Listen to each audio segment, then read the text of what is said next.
Ellen Jackson, and this year I serve with Housing for New Hope, a housing agency in Durham. 4 years ago, I attended a dinner party with the late atheist thinker and writer Christopher Hitchens, author of God is Not Great, How Religion Poisons Everything. I was a member of a secular student group on my college campus, and while I didn't necessarily believe everything that Hitchens had to say, I, along with others in my atheist community, applauded him. So just a few short years later, it was a bit of a stretch for me to join the Episcopal Service Corps and the Johnson Intern Program. My family, also non-religious, was concerned about my decision. Before I left for North Carolina, my parents warned, "If you start sending us prayer cards in the mail, we're going to have to come get you." But in all seriousness, what my family didn't understand, and what had set the course for me to come to JIP, was a yearning I sensed for a place of spirituality in my life.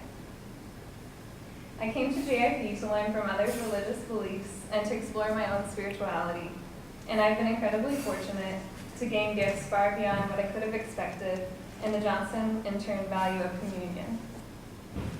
The JIP value of communion is a commitment to regular, transformative, centering practice and living with presence and intention toward call.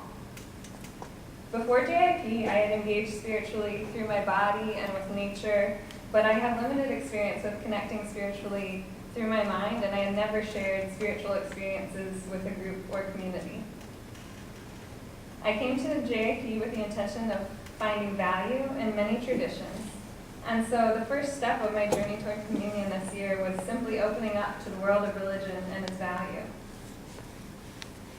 One of my first lessons came from working at Housing for New Hope, where many congregations have been dedicated supporters of the organization since its founding. I worked with volunteers motivated by their faith and listened to my coworkers talk about mission and their personal calls from God and the work that they do. I learned from attending meetings of Durham congregations in action and was amazed by this strong group truly living out interfaith collaboration and committed to real social action for the Triangle. Through my new life in the South, I also found a new familiarity with and appreciation of the word blessed.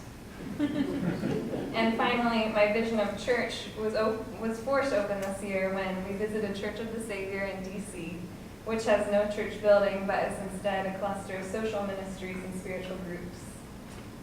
These observations have allowed me to see many valuable sides of religion and its place in service and social justice work. Beyond these observations in religion, I've also started an inner journey toward my own spirituality this year. By the end of the first night of opening retreat, when we joined hands in a circle, I knew that I had reached something new and powerful, which would be the experience of spiritual community. It has been such a gift this year to share in struggles, triumphs, and day-to-day with 7 other people through our workshops, retreats, Parakaleo, our weekly spiritual community time, and other opportunities this year.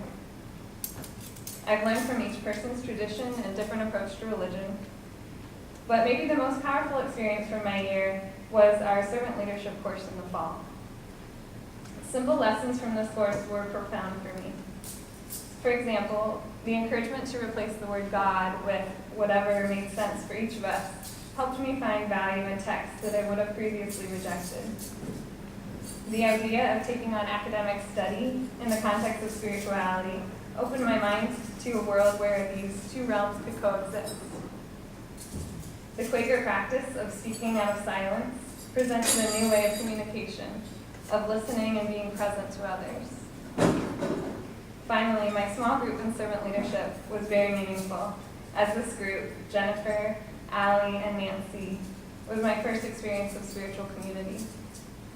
These amazing women opened their inner worlds to me and witnessed my own journey to servant leadership in a way that allowed us to learn from each other and grow together.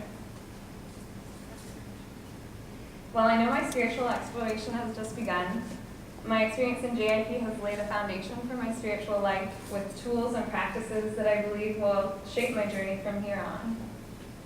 We've had so much support from the JIP community this year, and I have to acknowledge that it has been through many women that I have finally learned to connect spiritually this year.